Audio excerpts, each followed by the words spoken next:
Iya. Assalamualaikum warahmatullahi wabarakatuh. Saya ditanya sama orang, Pak, masjid yang makmur itu masjid yang apa? Saya jawab, masjid yang banyak didatangi anak-anak kecil, yang dimana walaupun sholat ramai, ngobrol sendiri, itu lebih bagus daripada masjid hanya didatangi orang tua. Nek wong tua nek masjid itu pasti kan wis bau tanah. Saya bilang gitu. Itu masjid yang makmur itu yang banyak anak kecilnya, ramai wis ben. Nek ora ramai berarti dia masuk angin. Yang kedua, ada anak-anak sepak bola di masjid. Nek gol kan teriak-teriak seperti Ronaldo. Nah ini ada orang Katolik di luar, marah-marah karena anak-anak ramai. Terus ini marah-marah anak-anak, saya kan bingung. Kalau saya bilang anak-anak, kan saya ada di situ. Saya mesti anak-anak nanti sing dibela wong Katolik sesuk anak-anak ndak ke masjid. Ning sing tak bela wong sing Katolik, engko anak-anak sing Katolik engko dibela sing Katolik. Dan saya ada di tengah persimpangan bingung. Saya masuk kamar tidur tengkurap. Saya mikir di piye ini. Besoknya orang Katoliknya saya datangi, saya bilang, Bu, saya minta maaf anak-anak itu sepak bola kalau gol teriak-teriak, suaranya kenceng. Di antara mereka ada butuhin jenengan juga ikut sepak bola. Saya minta maaf kepada orang Katolik itu. Terus saya bilang, Bu, jangan marah-marah. Orang marah-marah gampang stroke. Nah, setelah beberapa bulan kemudian, orangnya betul stroke. Pak Muhammad itu kenal. Pak Muhammad yang kesela itu kenal. Dia itu ngisi di tempat saya kalau Jumatan. Orangnya stroke. Sekarang stroke itu dibilang tetangga jamaah saya depannya, Bu, mlebu Islam baik. Tenang, ora gampang nesu, ayam tentrem. Agamamu iki salah. Sebenarnya agamaku Islam. Nah orang yang stroke ini diantar suaminya ke masjid nanya ke saya, Pak, apa agama Katolik itu salah atau Pak? Loh, yang bilang siapa? Bu Sri itu yang bilang katanya Katoliknya salah. Loh, sampai merasa salah apa enggak? Enggak, ya sudah. Kan saya enggak bilang salah. Kalau saya orang Islam, saya bilang agama Islam itu paling benar. Itu karena saya Islam. Kalau agama kamu ya urusan kamu, bukan urusan saya. Saya bilang gitu. Kalau sholat buat apa Pak? Sholat itu buat ketemu Tuhan, laporan. Kan 5 waktu kita laporan. Sampai kalau laporan kan cuma jam 5 sore. Saya 5 waktu. Yang kedua. Yang ketiga terakhir, ini ada orang bertanya, orang non-muslim, Pak, di Al-Quran itu diceritakan tentang kelahiran Isa Al-Masih, tetapi tidak diceritakan tentang kelahiran Nabi Muhammad. Tetapi kenapa orang Islam pakai terbangan memperingati Maulid Nabi, bukan Maulid Isa Al-Masih? Dia tanya ke saya jawab, loh Maulid Isa Al-Masih kan terus memperingati tanggal selawe. Aku tak memperingati Nabi Muhammad. Berarti ini adil, berbagi. Assalamualaikum warahmatullahi wabarakatuh. Ya, terima kasih Pak Ustadz Kiai Ahmadi. Memang beliau ini Direktur TPA Pak. Oke. Selanjutnya monggo yang tengah. Terima kasih. Asmanipun sinten utusan saking pundi monggo. Nama Sugeng Mulyanto dari Masjid Rodotul Iman Sondakan. Ya, terima kasih. Sinten Pak asmanipun? Sugeng Mulyanto.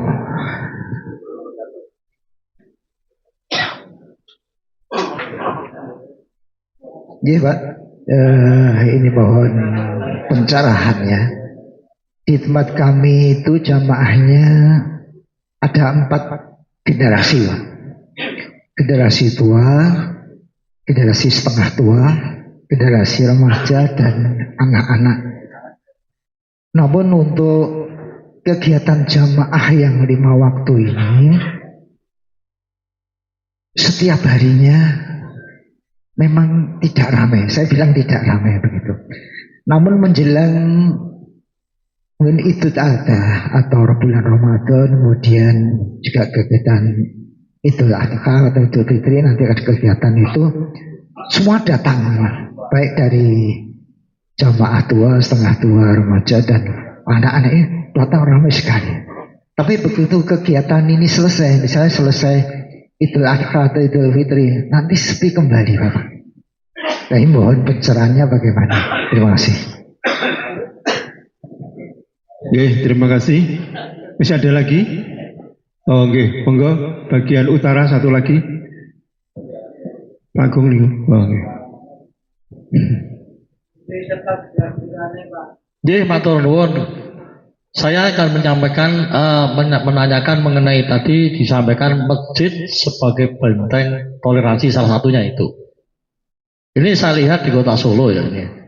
Saya selaku takmir masjid ini nanti kalau menghadapi seperti itu langkahnya seperti apa? Contoh di daerah Wetan ya, di daerah Wetan itu saya melihat ada masjid berdekatan dengan rumah makan babi itu. Nah, ini belum sampai ke tempat kita. Tapi saya yakin suatu saat pasti akan kemana-mana itu. Selaku takmir, seberapa jauh, sebatas mana bisa mengantisipasi seperti itu. Karena saya pernah baca juga di satu tulisannya, spanduk atau apa itu. Rakyat, kalau nggak salah intinya ya, rakyat Indonesia berhak atau mempunyai hak asasi untuk makan bergizi. Seperti itu. Saya pernah melihat tulisan itu. Pertanyaan saya itu tadi Pak, sebagai takmir masjid, kalau menghadapi seperti itu, kira-kira seperti apa langkah yang mesti harus dilakukan yang dikatakan tadi masjid sebagai benteng toleransi. Terima kasih. Ya, terima kasih. Ada 3 pertanyaan, saya kira cukup ya. Untuk yang pertama, biar dijawab dulu. Yang pertama Pak Kiai Ahmadi, beliau mengatakan masjidnya sing ramai yo sing akeh anake. Itu Pak Kiai. Yang penting dijaga tadi seperti yang disampaikan Pak Ulin tadi. Yang kedua, anak-anak bocah-bocah do bal-balan di halaman masjid terus sikapi awak dhewe piye. Nah gitu. Bagaimana mensikapinya hal seperti itu. Mohon itu yang pertama. Yang kedua dari Pak Sugeng tadi disampaikan ada 3 generasi di masjidnya. Ada 4 generasi Pak Nggih. Ada generasi anak, generasi remaja, setengah tua, tua. Ya. Ini kalau pas hari-hari tertentu, misalkan pas hari perayaan dan sebagainya, semuanya datang ramai sekali. Ini setelah itu kok terus sepi. Kuwi ketoke ra nggone jenengan tok, Pak. Akeh tunggal ini bagaimana kita mensikapi mengajak mereka agar tetap istiqomah ke masjid ya gitu. Terus untuk yang terakhir terkait dengan masjid atau takmir masjid sebagai benteng toleransi, bagaimana kalau ada di sebelahnya ataupun jarak dekat dengan masjid itu ada makanan yang dari non halal itu, bagaimana sikapnya takmir untuk mengantisipasi ataupun bagaimana dan seterusnya. Monggo Ustaz, 3 pertanyaan sampai nanti jam 17 lebih 17 menit. Matur nuwun. Terima kasih Pak Parji. Wah, pertanyaannya hebat-hebat sekali. Yang pertama tadi dari Pak Ahmadi. Ini Pak Ahmadi sudah menunjukkan bahwa beliau ini adalah takmir yang moderasi ini. Karena beliau tidak hanya bisa menempatkan anak-anak itu nyaman di masjid, ya, tapi bisa mengatur anak-anak di masjid itu harus bagaimana. Dan anak-anak bisa nyaman atau senang di masjid. Ini luar biasa. Apalagi tadi ada hal-hal yang berkaitan dengan beda agama. Beliau ini bisa mengatasi. Ini saya bisa mencontohkan malahan pada beliau ini.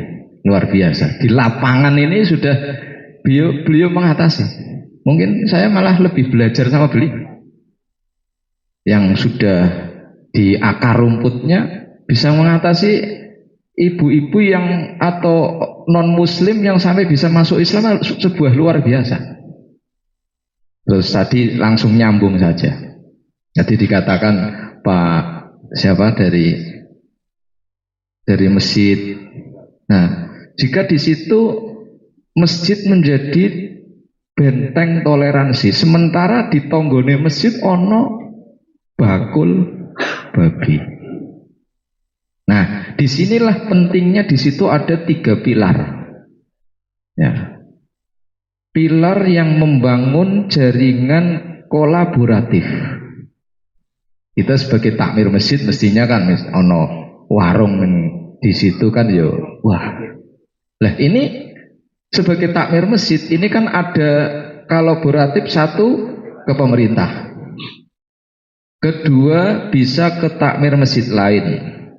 Nah nanti kalau ke pemerintah, nah di sini ada Pak Muhammad ya. Wah, nanti bagian kesrah ini untuk pengaturan bagaimana tata kelola kota itu, misalnya di situ ada penjualan daging-daging yang haram ataupun najis bagi umat Islam. Nah ini nanti bisa diatur dengan tata kelola yang ada di pemerintah. Nah ini dengan adanya itu. Nah kemudian tadi ada masjid yang 4 generasi. Ketoke ya kabeh masjid wis ngono kuwi kabeh ya. Saya itu kan tinggalnya di Tegalsari ya. Masjid yang saya tempati itu kan ya masjid sepuh gitu. Masjid Tegalsari. Ayo ampuh gitu. Jenengan nak tindak teng Tegalsari, jamaah teng mriku niku yo ya tidak hanya 4 generasi ya. Jamaah yo Masya Allah. Ono jamaah tukang becak barang. Jadi nak wayahe salat tinggo jamaah, tapi nak bengi tinggo hotel. Ini masjid Tegalsari tadi kok. Mesti rame tinggo turu barang. Nah subuh itu yang jamaah yo lumayan, tapi katanya malah wong jobo. Wong konone kena detung. Kegiatan ya. Terus tadi dikatakan bahwasanya bagaimana di situ masjid itu supaya ada beberapa generasi ini bisa menjadi makmur lagi. Tadi ada ide yang bagus. Dikatakan bahwa ramainya masjid ya ono anak-anak. Memang itu sebagai pendidikan. Memang anak-anak memang harus dididik seperti itu, kudu senang, cinta masjid. Kadang kala itu ada ya. Ya orang tua misalnya anaknya ning masjid malah ora entuk. Alasane engko dadi rame. Lah disinilah peran takmir. Bagaimana bisa mengondisikan masjid ini bisa didatangi, dirameni oleh banyak anak-anak tapi bisa terkondisi. Nah, di sini tidak bisa dipikirkan dengan seorang takmir saja. Tapi pengurus masjid, takmir masjid ini bisa rapat, bisa musyawarah. Bagaimana mengkonsep ini, masjid ini menjadi masjid yang bagaimana? Dulu tuh ada masjid 24 jam ya. Berarti kan masjid yang dikonsep tinggal apa nih? Ini kan banyak. Kalau kita belajar sama masjid yang di Jogja ini kan masjid apa? Jogokaryan ya. Wah, sing gebrakane Jogokaryan itu kan apa? Dengan dana supaya 0 rupiah. Wah, kira-kira ana takmir wani ora ya? Danane 0 rupiah. Betul-betul itu keuangan atau jariahnya itu dicake tenang. Artinya apa? Dengan adanya dana-dana itu bisa dikelola. Bagaimana untuk menciptakan masjid ini untuk dijadikan role model masjid yang bagaimana? Nah ini penting. Maka misalnya di situ ada beberapa generasi, ya memang neng dinding kok sing rame nak misalnya ada kegiatan ya. Sing paling rame ki nak kegiatan Idul Adha, yang paling rame ya. Paling rame. Nah, mungkin di situ harus ada mapping ya, mapping. Kalau kita belajar maka di sini di dalam pilar membangun jaringan kolaboratif itu kan juga ada membangun jaringan dengan takmir masjid yang lain, atau bisa dengan ormas masyarakat yang moderat, bikin kegiatan-kegiatan yang ada di masjid yang sekiranya bisa menarik jamaah itu apa? Nah ini untuk bisa menjadikan masjid kita lebih makmur. Ya mungkin ini jam 17.16 berarti kurang 1 menit. Tak sisane 1 menit lho Pak Pardi ngendika masalah. Makaten nggih kang saged kula aturaken mugi-mugi niku dereng puas jawaban kula teng panjenengan. Berarti panjenengan bisa menyerap segalanya dan insya Allah akan ada jawaban-jawaban dari panjenengan mungkin setelah ini. Terima kasih. Oke, terima kasih Ustaz Zainal yang telah menjawab beberapa pertanyaan. Bapak Ibu sekalian, sudah cukup ya? Ya, alhamdulillah ini pas sesuai dengan permintaan dari panitia. Oke, tadi sudah banyak sekali sampaikan oleh beliau, namun sebelum selesai masih semangat Bapak Ibu sekalian? Alhamdulillah. Kita yel dengan 3 kata-kata dulu. Ya, ini untuk menyemangati kita agar pulang nanti tetap semangat dan mendapatkan sangu. Nanti kalau saya mengatakan takmir masjid, penjenengan bilang benteng kerukunan. Ngaten nggih? Dafal nggih. Nek saya bilang takmir masjid, penjenengan ngendikan benteng toleransi. Ngaten nggih? Yang ketiga, kalau saya matur takmir masjid, benteng dakwah. Halo? Oh. Paham nggih? 3 hal niki. Kula nyuwun ingkang semangat bar niku ditutup gak kondur. Nggih. Niki meh mati terus iku mikene. Ngajak bali nggih. Takmir masjid. Takmir masjid. Takmir masjid. Matur nuwun, mbok pilih makaten. Nggih. Matur suwun sangat dumateng Ustaz Zainal yang telah menyampaikan materi terkait dengan penguatan moderasi beragama untuk takmir masjid. Mudah-mudahan bermanfaat untuk kita sekalian. Dan saya selaku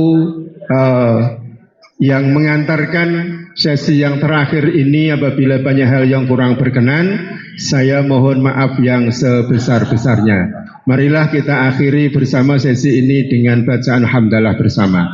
Alhamdulillahirabbil alamin wal afu minkum billahi taufik wal hidayah. Wassalamualaikum warahmatullahi wabarakatuh. Waalaikumsalam warahmatullahi wabarakatuh. Tepuk tangan untuk narasumber dan moderator kita. Bapak Ibu yang dirahmati Allah, sebelum kondur saya beri pengumuman bahwa kondur panjenengan nanti jangan kesesok. Panjenengan tadi mendapatkan nomor atau gire, itu nanti bisa ditukar dengan uang transport. Perlu diketahui bahwa supaya menghindari berjubel, alangkah baiknya untuk lelenggahan dulu di sini, menunggu yang lain antri. Bapak Ibu yang dirahmati Allah, sebagai MC banyak tutur kata saya yang kurang tepat, kurang berkenan. Mohon maaf yang sebesar-besarnya. Insya Allah kita bertemu di lain kesempatan dalam kegiatan Dewan Masjid Indonesia Kota Surakarta. Mari kita tutup acara ini dengan membaca hamdalah bersama-sama. Alhamdulillahirabbil alamin. Kunduripun derekaken. Assalamualaikum warahmatullahi wabarakatuh.